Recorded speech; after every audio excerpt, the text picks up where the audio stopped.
bien salut tout le monde, c'est Dena. Bienvenue à vous dans cette toute nouvelle vidéo de détente et de relaxation. Comme d'hab, installez-vous confortablement. Alors aujourd'hui, on est ensemble pour du Chrono Clash. Ça fait très longtemps qu'on n'en avait pas ouvert sur la chaîne. Pour les nouveaux, j'ai une playlist si ça vous intéresse où on ouvre voilà des decks. Alors Chrono Clash est un petit peu particulier parce que vous n'avez pas de booster. Vous n'avez pas de booster, vous avez directement des decks que vous pouvez un petit peu mélanger, mais vous ne pouvez pas mélanger les licences. C'est-à-dire que vous pouvez faire combattre par exemple My Hero Academia contre Naruto, mais vous ne pouvez pas mélanger les cartes entre elles. Mais par contre, toutes les cartes de My Hero Academia sont mélangeables avec toutes les autres cartes de My Hero Academia. Est-ce que vous avez compris? J'espère que oui. Alors j'ai appris les règles il y a pas longtemps, du coup c'est pour ça que j'ai un petit peu craqué. Bon, le point positif avec Chrono Clash, c'est que le jeu il est un petit peu mort. Du coup, tout est en déstockage et vous pouvez trouver facilement les decks à moins 85%. Ok, c'est parti. Voilà.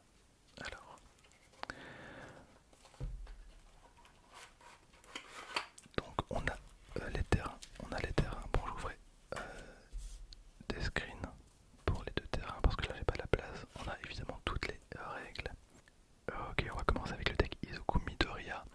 Alors, je vous ai dit que le jeu n'avait pas très bien marché. Je vais vous expliquer pourquoi selon moi.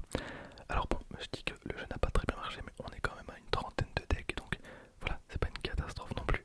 Je trouve que le jeu il est agréable, mais voilà, il y a l'absence de carte foil. C'est un petit peu dommage. Voilà, ils auraient pu au minimum mettre une petite carte foil. Et l'absence d'écrit, je trouve que ça fait un petit truc. Voilà, je trouve que c'est un petit peu dommage. On a des symboles à la place. Alors c'est pas gênant parce que bon, les symboles sont expliqués et au final on a qu'à lire les symboles et on comprend comment se joue une carte. Mais voilà, je trouve que ça enlève un petit truc. Donc on commence avec Izuku, une petite carte, 2 d'énergie, 1 de force et Hiro. Donc je pense qu'on va avoir toutes les cartes en x3. Toutes les cartes en x3. On a Tenki. Très bien. Je connais pas trop ce symbole. On a l'homme laser. Yuka. Un personnage un petit peu osef. On a Mineta. Alors je dis ça, mais je suis qu'à la saison 3, donc peut-être que je me trompe sur certains personnages. Donc Mineta. Après bon, Mineta, ça m'étonnerait qu'il ait un impact vraiment dans la série, mais pourquoi pas, peut-être que c'est le boss final. Je ne sais pas. On a Joto évidemment. Quelle classe. Ce personnage il est trop bien. Donc on a Joto évidemment. Alors je pense que la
ça va être les cartes de l'extra deck.